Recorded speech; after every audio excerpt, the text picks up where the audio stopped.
ഡാ ആരാടാ ബാത്റൂമിന്റെ മണ്ടക്കിരിക്കുന്നത്? ഇത് ബാത്റൂം ആയിരുന്നോ? ഞാൻ സ്പൈഡർമാൻ. ഏത് കസ്തൂരിമാനായി ഞങ്ങളുടെ ബാത്റൂമിന്റെ മണ്ടക്കിന്ന് പോകും? നിങ്ങൾ എന്നെ തെറ്റിദ്ധരിച്ചതാ. അതൊക്കെ ഇരിക്കട്ടെ, എന്താ ആ പൊസിഷനിൽ ഇരിക്കുന്നത്? എന്താ എമർജൻസി ആണോ? ടോയ്ലറ്റ് ഞങ്ങളുടെ ബാത്റൂമിന്റെ അപ്പുറത്തുണ്ട്, വേണമെങ്കിൽ നിങ്ങൾ ഉപയോഗിച്ചോ. ഓ വേണ്ട, ഞാൻ പോയിക്കോളാം.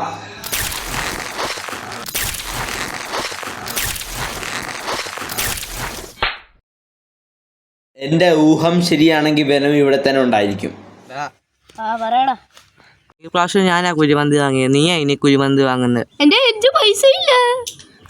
ഇന്ന് നീ രാവിലെ സിപ്പ് കുടിക്കുന്നുണ്ടല്ലോടാ.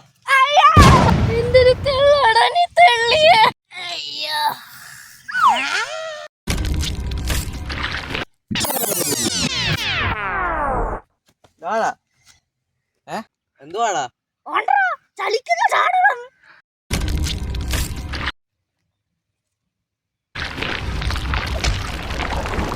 ഇത് പുതിയ ജീവിയാന്ന് തോന്നുന്നു. നമ്മൾ പുതിയ കണ്ടുപിടുത്തം നടത്തി. ഇനി ഞങ്ങൾ പത്രത്തിൽ വരുമല്ലോ. സൗണ്ട് കേട്ടല്ലോ. എടാ അങ്ങേരെന്തിനാ അവിടെ ഇരിക്കുന്നത്? അതിന് ടോയ്ലറ്റ് ഇവിടെ അല്ലല്ലോ. സ്പൈഡർമാൻ ആടാ അത്. പിള്ളേരെ അത് വേണം എന്നും പറഞ്ഞ് ഞങ്ങൾക്ക് എന്താ വേണം? വേണമെന്ന് പറഞ്ഞാൽ ഒന്നും തരാൻ പറ്റത്തൊന്നുമില്ല. ഞങ്ങളെ കണ്ടുപിടിച്ചോ, നോക്കാൻ പോയിട്ട്. ഞാൻ വേണം എന്ന് പറഞ്ഞത് എനിക്കത് വേണമെന്നല്ല, പക്ഷെ എൻ്റെ പേരാണ് വേണം, പക്ഷെ എനിക്ക് വേണം. ഞാൻ ഒന്നും കൂടി പറയാം, വെനം എന്ന് പറഞ്ഞത് അതിനെ വേണം എന്നല്ല. അയ്യോ, ഇനി എന്ത് ചെയ്യും?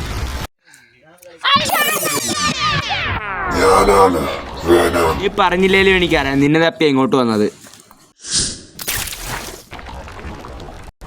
ചെറിയ അറ്റാക്ക് ഒന്നും എനിക്ക് ഏൽക്കില്ല.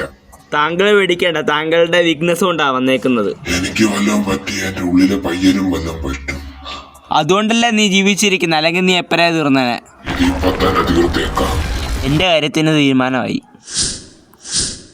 ഇവിടെ നിന്നാ മറ്റേ തൊപ്പിക്കാരൻ അവിടെ പോയി. നിന്റെ കൂട്ടുകാരനെ എന്തെങ്കിലും ഓർമ്മിപ്പിക്കേ. ഈ പ്രാവശ്യം ഞാനാ കുഴിമന്തി വാങ്ങിയത്, നീ ഇനി കുഴിമന്തി വാങ്ങുന്നത്. ഐഡിയ. പൊറോട്ടയും ബീഫും വാങ്ങി തരാടാ. ഓടി വാ.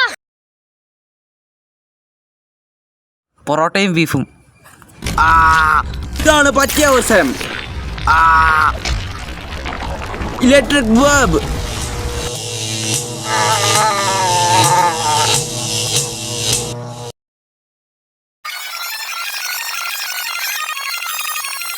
എടാ പ്രശ്നം മാറിയോ? ബൈ മക്കളെ, അവൻ ശരിയല്ല, ഞാൻ പോവാ.